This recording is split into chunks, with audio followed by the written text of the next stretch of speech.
It's 2015 and I'm at Licensing Expo. I'm standing at the Fox booth and the portfolio in front of me is really impressive. The Simpsons, Futurama, Family Guy, The X-Files, Modern Family, Homeland, Glee, films like The Sound of Music and Night at the Museum. Little did I know that a few years later, Fox would be acquired for $71.3 billion. The company that made the acquisition, of course, was the Walt Disney Company, and today's episode is all about them. What they've been up to in the licensing world, and how that Fox acquisition is still being discussed in licensing circles today. I'm David Bourne, and this is Born to License.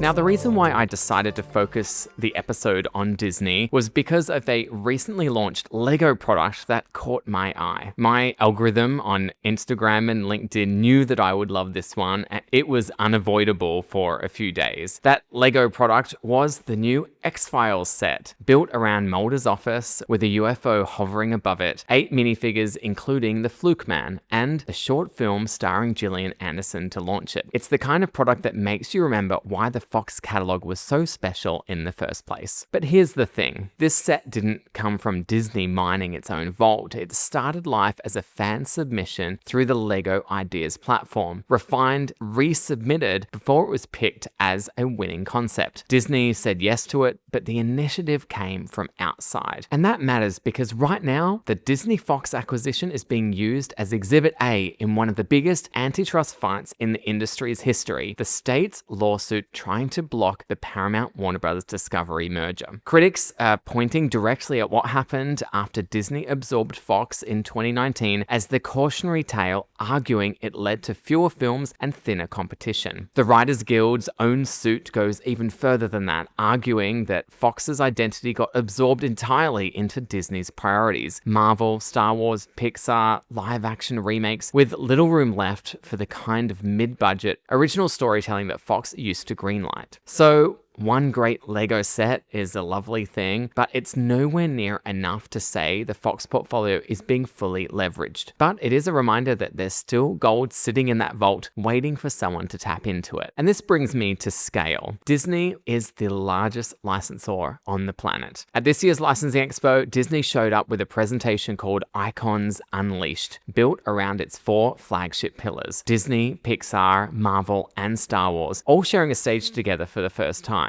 Add in the Fox legacy titles, National Geographic, and growing sports and lifestyle business, you start to understand the sheer size of what we're talking about. What I find most interesting right now is the different ways that Disney is lending their IP. Take the Golden Girls pop-up restaurant. This has actually been touring US cities for a few years now, licensed through Disney and run by an events company called Bucket Listers, and it just added a stop in Austin. It's Sophia's Lasagna, Blanche's Bedroom, drag brunches, and trivia nights built around a show that's been off air for decades but keeps finding new audiences through Hulu. That's a masterclass in keeping a legacy property surprising rather than just nostalgic. Then there's the Kraft Heinz deal, which is genuinely bigger than a normal licensing arrangement. 10 Kraft Heinz brands, Heinz, Philadelphia, Kraft mac and cheese among them, are becoming part of the food experience across Walt Disney World, Disneyland, and Disney Cruise Line, with the alliance also reaching into Disney's film, TV, and streaming content. Rather than a single licensed product, it's a long-term strategic alliance spanning food service, media, and events, and it's a good example of licensing evolving into something closer to full brand infrastructure. On the sports side, Disney partnered with Champion and the NFL to launch a collection pairing all 32 NFL teams with Disney, Marvel, Pixar, and Star Wars characters, revealed recently through a live fan draft at Fanatics Fest in New York. And separately, Minnie and Daisy have joined F1 Academy, with Mickey and Friends headlining an original Formula One comic series. Different sport, different audience, but same underlying strategy. Insert these characters into fandoms that really have nothing to do with animation. And Disney also had a huge presence at Comic-Con this year. I was there and saw with my very own eyes the huge booths that they had with Marvel, Star Wars, and more. Have a listen to my previous previous podcast episode if you haven't already, because it's a real good one. Now, 2026 hasn't been all smooth for Disney. This has definitely been a mixed year for Disney at the box office. Toy Story 5 and The Devil Wears Prada 2 both overperformed expectations, and Hoppers did well for a new non-sequel Pixar title, which matters because original IP succeeding is never something to take for granted anymore. But on the other side, the Star Wars installment, The Mandalorian and Grogu,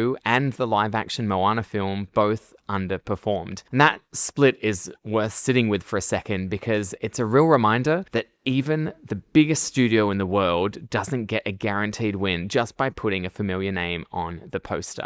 And there's a lot more still on the way. Spider-Man is expected to do extremely well and also certainly join the $1 billion club that launched this past weekend. Avengers Doomsday is already generating huge hype ahead of its December release. And moving into 2027, The Simpsons Movie 2 and Frozen 3 are both coming. Two franchises sitting at very different points on the evergreen spectrum, one built on decades of syndication, the other still riding its early generations of fans. And 2027 is shaping up to be enormous for Star Wars as well. The fully restored original 1977 cut of A New Hope is returning to theaters for the franchise's 50th anniversary, and Star Wars Starfighter is arriving in May. Every one of these is a licensing event as much as a box office one. The merchandise cycles, the retail partnerships, the theme park tie-ins, they all start building around these dates well before the films land. Which brings me to one date that ties all of this together: Mickey's 100th anniversary, which is happening in 2028. Disney itself has called Mickey's 100th a once-in-a-generation opportunity, the moment that keeps Disney at the center of culture for the next century. And that's really the story of this whole episode. Yes, there are corners of this empire, the Fox catalog especially, that aren't getting the attention they deserve, but when you step back and look at the Kraft deal, the sports crossovers, the pop-up restaurants, the tentpole slate stacking up through 2027 and beyond, and the enormous range of other partnerships they have in place, you're still looking at, without question, the most formidable licensing machine on the planet. The question isn't whether Disney can stay on top, but whether they'll be able to do what they did with Lego and their X-Files property. Can they open their vault of IP and start building licensing programs around those great properties? Or will they keep focusing on their major franchises: Marvel, Star Wars, Pixar, Mickey and Friends, amongst others? I'm David Bourne, and this is Born to License.